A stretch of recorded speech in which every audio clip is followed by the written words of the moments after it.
This salt is known as the dinosaur egg, and it's one of the rarest in the world. Only a few families on a small island in the Philippines still make it. It takes 8 hours of non-stop cooking to transform seawater brine into this artisanal salt called Asin Tibuok. Kinahaguan ni trabahoan ng mag-asin, ma'am. Perte gyud nga singo dili trabaho ni tapulan. Pagkugila. In the 1960s, families in Bohol traded Asin Tibuok for food and other goods. But the craft nearly disappeared in the late 20th century when younger people started favouring jobs that paid cash. Nestor Manungas and his siblings decided to revive it 13 years ago. But it hasn't been easy. A law bans them from selling the traditional salt in their own country. So how do you find a new market for an old craft? We travelled to the Philippines to find out how this rare industry is still standing. Coconut husks are what give the salt its distinct taste. Nestor keeps thousands of them soaking in a saltwater pond near his workshop. Dahil na po sila kay inigahin mo na sa asin, dahil ang tiblada gyud lami gyud. It can take 2 days to chop the 3,000 coconut husks needed to make one batch of salt. JJ Nogarada has been working here for about a year. Nestor and his wife adopted him when he was 4 years old after his mother died and his father became ill. Love ko na yung trabaho ko. Gusto ko lang yung trabaho ko kahit ginto, kahit mahirap. Pero enjoy ko naman kasi yung mga... The husks dry in the sun for a day.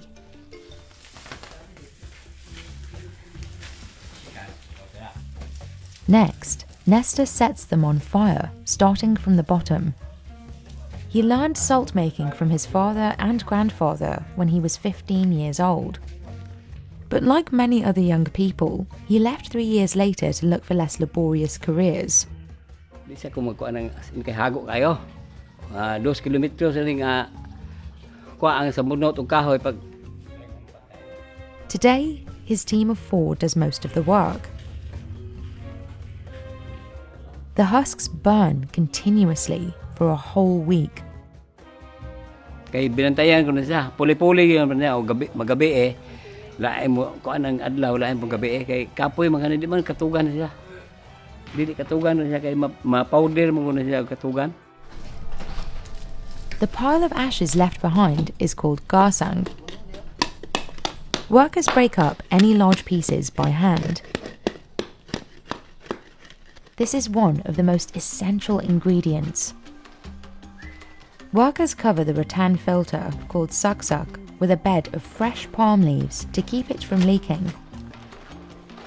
They pack the ashes in and spend an hour compressing them with a wooden stick.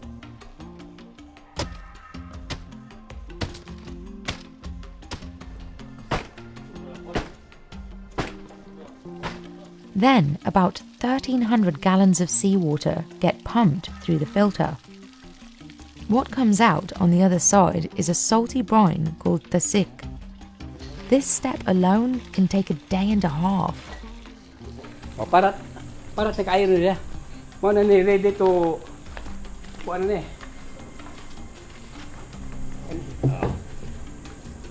Kamay pa inay pa. Kuan pa.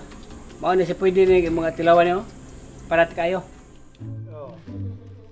Nestor patches the stove with a mixture of ashes and water before each use. The frequent high heat often damages it. Kung anong tanan ay dako man trabaho god, dugay mo man. Kay ugma man ni luto. Mao na tong makita man niya ini magapayan na sila ani. Kita jud lang maglumbay ni 110 ka buok kani nga kon. Then, he balances clay pots called gon between metal rods. It can take a whole hour to get it right. But Nestor says that's quick. Sa una gani nga kawa pa ni kabilya, puro bato ang pansak diha, away kabilya. Pinalaw na. Karon kay madugay man di mamaman usak adlaw. One rock out of place could ruin months of work. Importante kay og dili importante dili ma-pull ang ihang sulod ba. Kinahanglan gyud i-balance gyud niya og dili mga hagsak sa kuan sa kalayo. Kay mahagsak kalayo di wala nang kapuslanan. Hagsak tanan. Nestor's family left the trade in 1983 after their workshop was destroyed in a typhoon. In 2010, his brother Chris convinced him to restart their business to save the tradition. Since then, other family members have also joined the trade. Like his cousin, Josephine Sumingit, one of the few potters in town who makes the clay pots. She learned how when she was 18 years old. Ang among kanang konsaon na katong sudan na og kanang tanaman kanang kaang kaang o kanang kalan mga to na sa lungagan mo na ang kuan pag kuan na karon sa asin diyan mo na si ahong gi. Back at the workshop, the team prepares the fire with mahogany wood and coconut fronds. Nestor has strict rules in place before any cooking begins. Everyone needs to remove jewellery or watches and refrain from eating oily foods. These are based on superstitions passed down for generations. Finally, it's time to start cooking. And it's all hands on deck. Jojo tends to the fire, while two others pour brine into the pots. They continue to fill them as the water evaporates. The process can take all day, ending when each pot is filled with salt crystals. These ladles are made from seashells since they are heat resistant and don't contain synthetic chemicals. Temperatures in the workshop can reach up to 104 degrees Fahrenheit. Murag dugay-dugay na ko pero umawala sa timing usahay.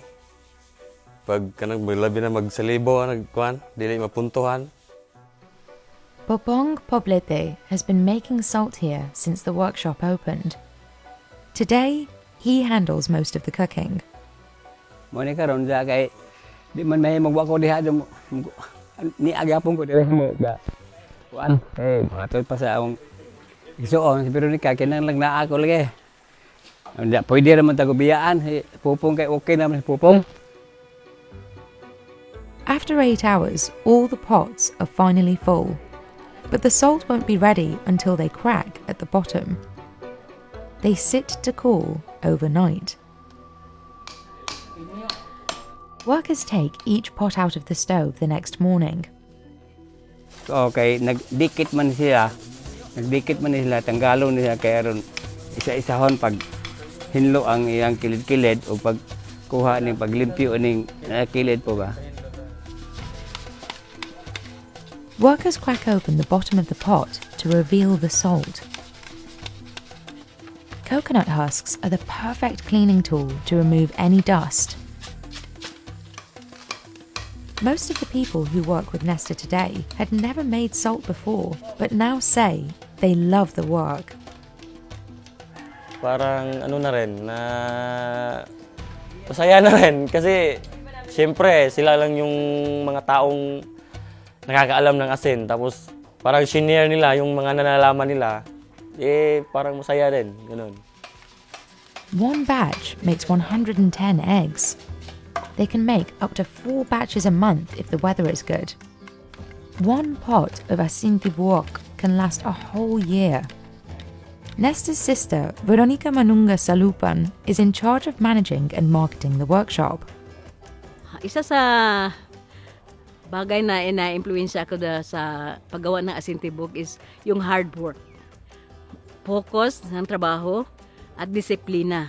Kasi yun ang pinamana ng tatay namin. But selling it has been their biggest hurdle.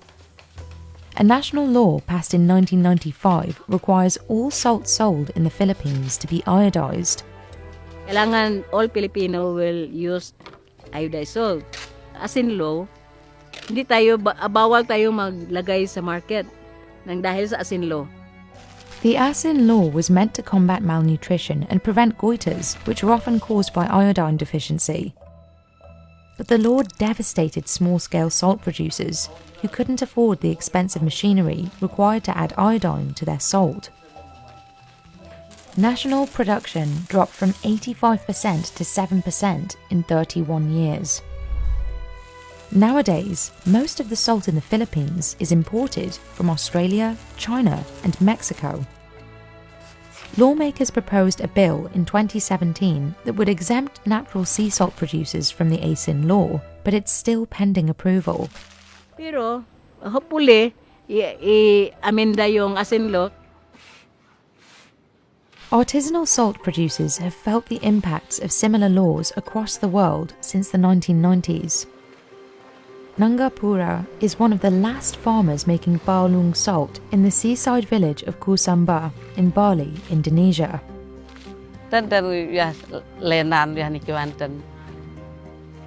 She spends her days carrying baskets full of seawater and pouring them on the volcanic sand to filter out the salt. For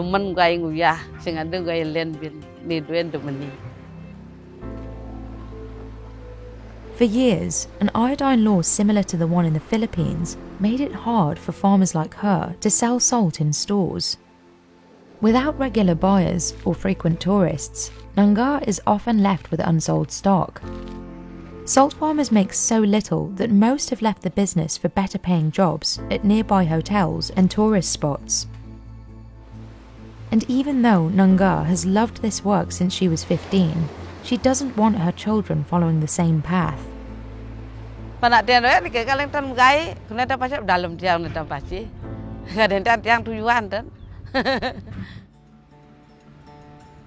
Nowadays, she sells her salt to a cooperative that adds the iodine.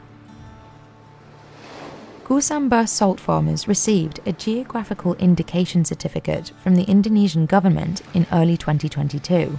It recognises that a product comes from a particular place and has a unique reputation because of it. Panten katikwangan uyah sabu perusahaan dan pang ada nak miskin. But Indonesia imports around 2 million tonnes of cheaper salt every year, and the farmers face stiff competition. Farmers sell 1 kilogram of balung salt for about $2. That's more than 3 times the price of mass-produced salt sold in most grocery stores, making it a luxury for the majority of people. Nanga's main customers are tourists who come here to see the traditional methods and often leave with salt. Like Nanga, Nesta also depends on a foreign customer base. Tourists are his main buyers. He also sells some of it online to other countries. Ay sige magkahali ni ma'am kay pero dili pagsugod na mo wa may na biya nga na reject nga asin. Huro to kahalin ko tanan. Restaurants are also required to use iodized salt, but some have been taking a chance and adding Asin Tibuok to their menu. Chef Jordi Navarra has been buying it from Nesta since 2018. His award-winning restaurant, Toyo Eatery, in the country's capital, Manila, serves contemporary Filipino cuisine. We prioritize using local ingredients and serving up our own versions of Filipino dishes. The salt is the perfect finishing touch to the best-selling dessert, leche flan ice cream. The restaurant's pastry chef, Bettina Taniedo, showed us how to make it. Firstly, we start with melting sugar. We use raw turbinado sugar from Negros in a pan until it reaches a hard crack stage. They pour a mixture of egg yolk, sugar and milk on top and steam it for 1 hour. It's chilled and then churned into ice cream. I don't think the ice cream could be complete without the Asin Tibuok. I just think they're the perfect pair. I've had the chance to visit the Asin Tibuok maker in Bohol together with Chef Jordy, and you get a better appreciation of what these people are doing, which is not just basically making salt, but preserving heritage, preserving culture. Nesta and Veronica say it's been difficult finding the next generation of Asin Tibuok producers. Even their children are hesitant to take over the business. Sana one day, maisip ng anak ko na kailangan bigyan ko ito ng halaga. Kasi galing pa sa ninuno namin hanggang sa tatay namin. Weather here has become more unpredictable in recent years. Nesta and Veronica have to watch out for heavy rains and typhoons, which have been hitting the island even during the dry season. In 2021, Super Typhoon Odette ravaged the Philippines, with Bohol being one of the hardest hit areas. The storm destroyed their workshop and they couldn't complete orders for months. Katong naguba nga asina na mo dito nga tumbaging udet na was out man tanang dito pagabas. Ay, ang salamat sa Panginoon. Maraming mga customer na nakabili sa atin, nagpapadala ng 500, nagpadala ng 1,000 para sa itulong daw sa paggawa ulit. They spent 3 months rebuilding it, and in March 2022, they finally reopened. Despite the challenges, Nesta and Veronica are confident in the team they have now. Blessed naman kami, may dalawa kami mga young one, si JJ at saka si Kim. Tingnan, sila lang, walang namaman, wala ako dito, si Dinosaur, wala, sila lang. Pero alam nyo, ginawa nila yung anong dapat nilang gawin. Other salt makers in Bohol have also started up again. Nesta and Veronica know how difficult the work is, but they believe the legacy of Asin Tibuok is worth it.